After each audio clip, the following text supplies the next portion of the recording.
Hello everyone, I hope you all will be well. On 15th of March, coming 15th, you have to face your physics board examination 2017. I hope पूरा साल आपने अपने physics के exam के लिए बहुत अच्छे से मेहनत किया है. मैंने भी अपने स्टूडेंट्स पे बहुत ज़्यादा एफर्ट किए हैं so that they can score very well in their final examination.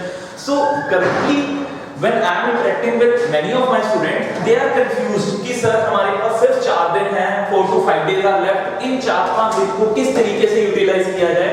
I am taking doubts of many of my students, but they are confused what strategy to follow. इस टाइम को किस तरीके से यूटिलाइज किया जाए so that they can score very well in their final CBSE examinations.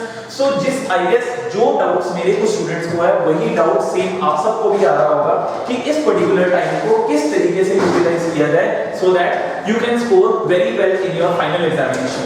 So let's do a strategic planning. So this is the strategic planning to how to utilize these 4 days for your final CBSE board preparation.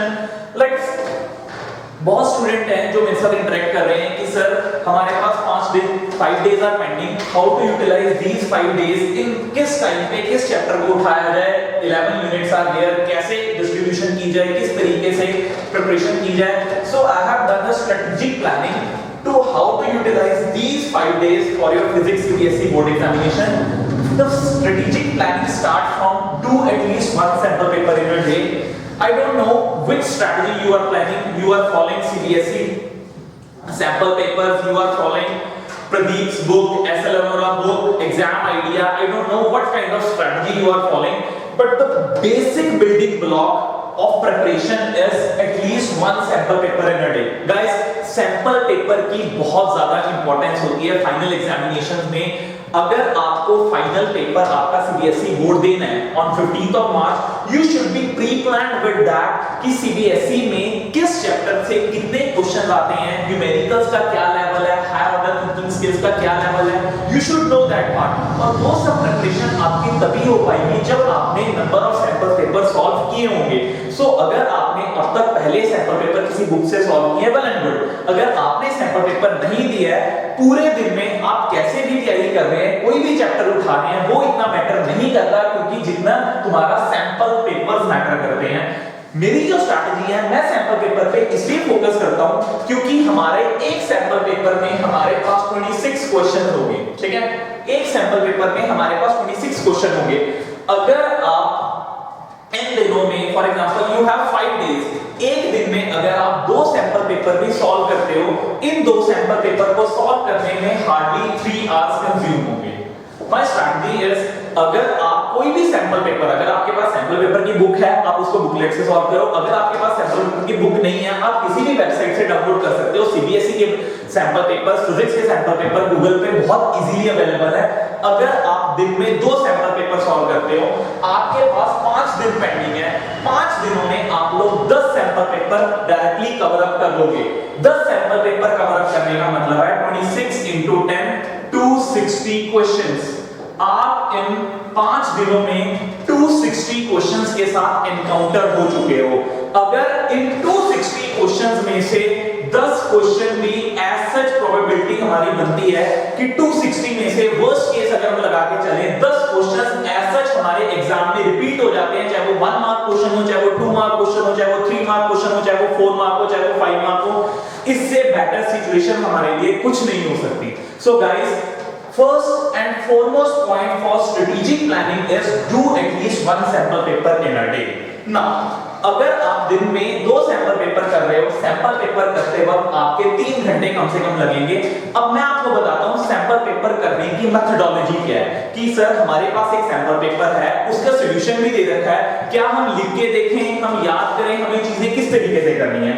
My strategy is sample, when you are visiting a sample paper, when you are going for a sample paper से आप question देखो, वो आ रखा है, question का level क्या है, उस क्वेश्चन को अपने माइंड में सोचो कि आप इस क्वेश्चन का फाइनल CBSE में क्या आंसर करोगे, और उस आंसर को प्लान करने के बाद उसका सॉल्यूशन देखो कि सॉल्यूशन में उस आंसर को कैसे किया होगा.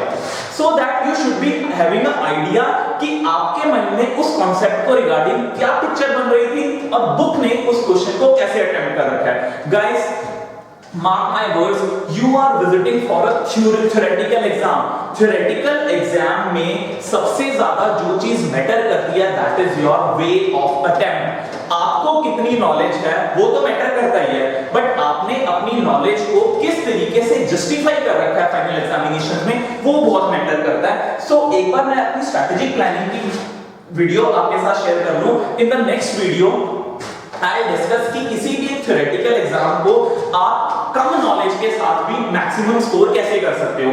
First of all in this video let's discuss a strategic planning कि इन 5 दिनों में किस चैप्टर को कितनी इंपॉर्टेंस दी जाए, किस दिन क्या चैप्टर किया जाए, कैसे उठाया जाए. And in the next video I discuss कि कभी भी कि कोई भी अगर आप थ्योरेटिकल पेपर के लिए विजिट कर रहे हो, जरूरी नहीं it's all about physics, it's about physics, chemistry and bio. अगर आपके पास कंटेंट लिमिटेड है, you have your limited content, और फिर भी आप उस लिमिटेड कंटेंट के साथ बहुत ज्यादा स्कोर करते हो, ठीक है. वो कुछ पॉइंट्स होते हैं कि एक थ्योरेटिकल पेपर को थ्योरेटिकल एग्जाम को अटेम्प्ट कैसे करना है वो भी डिस्कस करेंगे.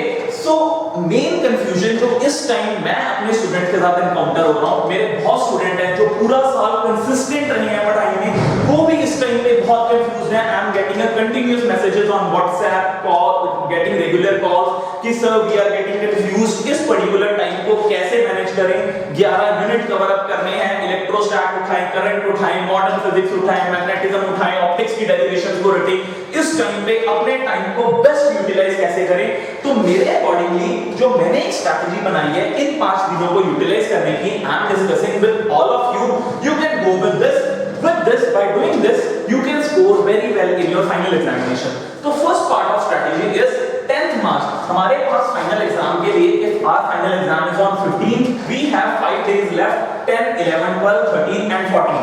On 10th of March, do electrostat, current electricity, communication consecutively.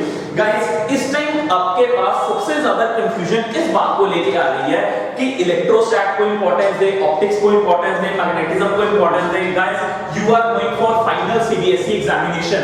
आपके पास वहां पे मल्टीपल चॉइस क्वेश्चंस नहीं आने हैं. You have to write in your answers. For writing, for better writing, you should be clear with all your concepts. किसी भी chapter को लाइटली नहीं लिया जा सकता कि हम इस चैप्टर को छोड़ देते हैं या मुझे नहीं आता. हर चैप्टर के कांसेप्ट आपको क्लियर होनी चाहिए. सो विद इन 5 डेज आपको हर यूनिट को इंपॉर्टेंस देनी पड़ेगी. नाउ द थिंग इज कि इंपॉर्टेंस कैसे दी जाए. अब अगर हम देखें हमारे जो फर्स्ट 4 यूनिट्स हैं वो थोड़े हैवी भी हैं और कांसेप्ट बेस बहुत स्ट्रांग है. चाहे वो इलेक्ट्रोस्टैट हो, चाहे वो करंट इलेक्ट्रिसिटी हो, चाहे वो मैग्नेटिज्म हो, चाहे वो इलेक्ट्रोमैग्नेटिक इंडक्शन हो, चाहे वो ऑप्टिक्स हो. So in my opinion, I have done distribution कि 10th of March 2017, that is today, आप आज के दिन में इलेक्ट्रोस्टैट, करंट इलेक्ट्रिसिटी और कम्युनिकेशन, इनके सभी कॉन्सेप्ट्स को कवर अप कर लो. कॉन्सेप्ट्स को कवर अप करने का मतलब है you should be clear with all your concepts, you should be clear with the derivation part, you should be clear with the numerical part. आज के दिन में चाहे आपको कंटिन्यूअस 4 आवर्स की सिटिंग देनी पड़े, 5 आवर्स की सिटिंग देनी पड़े, जैसे मर्जी करके इलेक्ट्रोस्टैट, करंट इलेक्ट्रिसिटी और कम्युनिकेशन को अच्छे से फाइंड आउट कीजिए. अभी मैं आपको सिर्फ ये बता रहा हूं कि डे वाइज आपको डिस्ट्रीब्यूशन कैसे करनी है. In the coming part with in some time I discuss कि इलेक्ट्रोस्टैट, करंट और कम्युनिकेशन में से किन-किन टॉपिक्स को इंपॉर्टेंस देनी है. Fine. So distribution is this. आज के दिन आप इलेक्ट्रोस्टैट, करंट इलेक्ट्रिसिटी और कम्युनिकेशन को अच्छे से कवर अप करो. इसको करने के बाद tomorrow you have to cover magnetism along with the semiconductors. Magnetism में सभी क्वेश्चन, चाहे वो मैग्नेटिक इफेक्ट्स ऑफ करंट है, चाहे वो तुम्हारा force on a charge particle है, चाहे वो बायट-सावर्त लॉ के केसेस है, चाहे वो तुम्हारा अर्थ मैग्नेटिज्म है, चाहे वो तुम्हारा मैग्नेटिक मटेरियल्स है, ये सारा क्वेश्चन आपको कल को कवर अप करना है along with the semiconductors. Guys, ये मैंने डिस्ट्रीब्यूशन जो की है, जो मैंने मैग्नेटिज्म का सेमीकंडक्टर्स के साथ कॉम्बिनेशन बनाया है, ये कुछ इस तरीके से है कि सेमीकंडक्टर ऑलमोस्ट सभी स्टूडेंट का फेवरेट होता है. रेक्टिफायर की वर्किंग, ट्रांजिस्टर, पीएन जंक्शन, ये आप लोगों के लिए ज्यादा हैक्टिक शेड्यूल नहीं होगा if we talk about magnetism, क्योंकि मैग्नेटिज्म यूनिट में डेरिवेशंस बहुत हैं. चाहे वो बायट-सावर्त लॉ के सारे केसेस हो, चाहे वो एम्पियर सर्क्यूटल लॉ हो, चाहे वो force on a charge particle हो, चाहे वो साइक्लोट्रॉन हो. तो इन चीजों के साथ अगर आप इसका कॉम्बिनेशन करोगे मैग्नेटिज्म से, अगर आप टोटली माइंड आपका कंफ्यूज हो जाएगा कि इतनी चीजें हम कर चुके हैं, ये इतना हैक्टिक शेड्यूल फॉलो कर चुके हैं, तो semiconductor will be enjoyable for you, क्योंकि सेमीकंडक्टर को आपने अच्छे से कवर अप कर रखा है. तो मैंने डिस्ट्रीब्यूशन जो लिंकेज बनाई है वो इस तरीके से बनाई है कि एक अगर पोर्शन आप कवर अप कर रहे हो उसके साथ पैरेलली जो आपका सेमीकंडक्टर्स का पोर्शन रहेगा ये आपके लिए रिलैक्सेशन का रहेगा। On the 12th of March, you have to cover electromagnetic induction along with alternating current, atoms and nuclei, and dual nature of matter and radiation. Guys, अगर हम देखें इलेक्ट्रोमैग्नेटिक इंडक्शन और अल्टरनेटिंग करंट ये ज्यादा हमारे बड़े यूनिट नहीं है, बहुत कम डेरिवेशंस का कॉन्सेप्ट है और एसी में तो न्यूमेरिकल पोर्शन ज्यादा है। सो 12th ऑफ मार्च को आपको ये तीनों यूनिट्स अच्छे से कवर अप करने पड़ेंगे for scoring very well marks. अब अगर मैं इस डिस्ट्रीब्यूशन को ध्यान से देखूं, electromagnetic induction, atoms and nuclear, dual nature of matter and radiation, ये जो पोर्शन है ये इतना टाइम कंज्यूमिंग नहीं है, यूनिट्स इतने बड़े-बड़े नहीं है, बट इनमें कांसेप्ट बहुत वास्ट है, कांसेप्ट ऑफ न्यूमेरिकल पोर्शन। तो आपको जो मैंने डिस्ट्रीब्यूशन बना के दिया है 12th ऑफ मार्च, ऐसा नहीं है कि आपको इन सभी यूनिट्स को बहुत डिटेल में कवर अप करना है, आपको जस्ट एक बार सभी कांसेप्ट और न्यूमेरिकल पोर्शन से गो थ्रू होना है, क्योंकि गाइस फाइनल एग्जाम में ऐसा ना हो कि इलेक्ट्रोमैग्नेटिक इंडक्शन और alternating current, atoms and nuclear, dual nature of matter and radiation, in topic से कोई बहुत इजी डेरिवेशन आई हुई हो, बट इस वजह से कि आपने पहले अपने फाइनल आपने किसी अपने प्री बोर्ड के एग्जाम या सेशनल एग्जाम में वो डेरिवेशन कवर अप की थी, बट इन दिनों में आप उस डेरिवेशन को अच्छे से टाइम नहीं दे पाए, जिस वजह से वो आपको याद नहीं रही और आपकी छूट गई। इससे बड़ा ड्रॉबैक हमारा फाइनल एग्जाम में नहीं हो सकता। सो माय कंसर्न इज, जो मैंने ये डिस्ट्रीब्यूशन की है, ये डिस्ट्रीब्यूशन इस बेसिस पे हुई हुई है कि फाइनल एग्जाम से पहले आप हर टॉपिक, हर डेरिवेशन को अच्छे से टच अप कर लो, कि कोई टॉपिक ऐसा ना हो जो आपने पहले अपने रेगुलर शेड्यूल में पढ़ा हो, बट इन दिनों में उसकी प्रॉपर रिवीजन होने की वजह से वो आपका क्वेश्चन ना छूट जाए। उसके बाद 13th ऑफ मार्च मैंने ऑप्टिक्स एंड इलेक्ट्रोमैग्नेटिक वेव्स को दिया है। ऑप्टिक्स को मैंने बिल्कुल लास्ट में इसलिए रखा है गाइस, क्योंकि ऑप्टिक्स में जो रिमेंबरिंग का पोर्शन है, क्रैमिंग का पोर्शन है, वो थोड़ा ज्यादा है। मैं ये नहीं कह रहा कि ऑप्टिक्स में क्रैमिंग के कॉन्सेप्ट है, ऑप्टिक्स में चीजें मैंने जितने भी मेरे अच्छे स्टूडेंट्स हैं, दे हैव प्रॉब्लम कि सर ऑप्टिक्स हम एक बार पढ़ लेते हैं, बट डेरिवेशंस इस तरीके से हैं, चाहे वो माइक्रोस्कोप हो, चाहे वो टेलीस्कोप हो, चाहे वो हाइगन्स थ्योरी हो, चाहे वो इंटरफेरेंस हो, चाहे वो डायफ्रैक्शन हो, डायग्राम्स याद रखनी बहुत टफ है, डेरिवेशन स्टार्ट कहां से हो रही है, बीच में कंफ्यूज हो जाते हैं। तो माय सजेशन इज ऑप्टिक्स को बिल्कुल एग्जाम से पहले करो, ताकि अगर आप 13 को कवर अप कर रहे हो, वो 15 तक आपके माइंड में रिटेन रहे कॉन्सेप्ट। ऑप्टिक्स के साथ आप इलेक्ट्रोमैग्नेटिक वेव्स को कवर अप करोगे। और 14th ऑफ मार्च जो फाइनल डे मैंने रखा है, final day is for miscellaneous topics. Miscellaneous topics में मिक्स टॉपिक्स हैं, जो कुछ टॉपिक्स गाइस हमारे पास फिजिक्स में ऐसे हैं जिनको हम जितनी मर्जी बार पढ़ लें, वो हमारे से अगर हम आज पढ़ें 4 दिन बाद हम भूल जाएंगे। माइसलेनियस टॉपिक्स में जो मेन टॉपिक कंसर्न रहता है वो रहता है अर्थ मैग्नेटिज्म और मैग्नेटिक मटेरियल का। अगर आपने अर्थ मैग्नेटिज्म और मैग्नेटिक मटेरियल डिटेल में पढ़ा होगा, अर्थ मैग्नेटिज्म में definition, angle of inclination, angle of depth, magnetic meridian, geographic meridian, बाकी तुम्हारे जो मैग्नेटिक मटेरियल्स हैं, diamagnetic material, paramagnetic material, ferromagnetic material, इनकी प्रॉपर्टीज क्या होती हैं, इनकी ससेप्टिबिलिटी, परमेबिलिटी, रिटेंटिविटी, कोर्सिविटीज की वैल्यूज क्या होती हैं, इनको हम जितना मर्जी पढ़ लें, ये चीजें फिर हमारे माइंड से स्किप होती रहती हैं। तो इनके लिए जो माइसलेनियस टॉपिक्स का मैंने शेड्यूल बनाया, that is on 14th of March. So this is the strategic planning in my point of view. Fine, before so after doing this is the overall distribution कि आप इन 5 दिनों को चैप्टर्स के अकॉर्डिंगली कैसे distribute करो, क्योंकि main जो stage पे सबसे ज्यादा क्वेरी, चाहे वो वीक स्टूडेंट हो, चाहे वो इंटेलिजेंट स्टूडेंट हो, सबसे ज्यादा उसको क्वेरी इस पॉइंट पे आ रही है कि सर चैप्टर्स या यूनिट्स की डिस्ट्रीब्यूशन कैसे करें, किस दिन ऑप्टिक्स करें, किस दिन इलेक्ट्रोस्टैट करें, किस दिन करंट इलेक्ट्रिसिटी करें, क्या किसी चैप्टर को छोड़ें। गाइस मार्क माय वर्ड्स, इन दिनों में, इन 5 दिनों में you can not afford of leaving a single chapter और a single unit in a day. Reason मैं बता चुका हूं, आपने इस दिन के लिए 15th ऑफ मार्च 2017 के लिए पूरा साल मेहनत की है, पूरे साल में आपने बहुत एफर्ट लगाए चीजों को करने के लिए।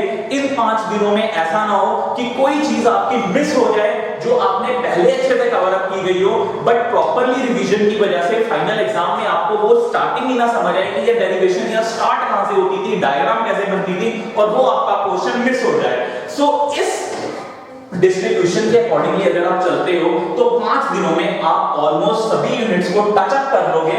और टच अप करने के साथ साथ अगर आप दिन में 2 सैंपल पेपर्स करते हो, this would be a final and the better approach of scoring well in your CBSE examinations. Fine. So guys, this is the planning कि इन 5 दिनों में यूनिट्स की डिस्ट्रीब्यूशन कैसे करें. 10th of March electrostat, current and communication. 11th magnetism with semiconductors. 12th electromagnetic induction, alternating current, atoms and nuclei with dual nature of matter and radiation. 13th March atoms and optics with electromagnetic waves, and 14th March is miscellaneous topics. Now I discuss with you कि एक बार अगर आपने for example अगर आज आप इलेक्ट्रोस्टैट्स, current, electricity और communication को उठाने के लिए बैठते हो तो इन यूनिट्स में कौन-कौन से इंपॉर्टेंट टॉपिक्स हैं जो आपको कवर अप करने ही करने हैं फाइनल एग्जाम में टू स्कोर वेल.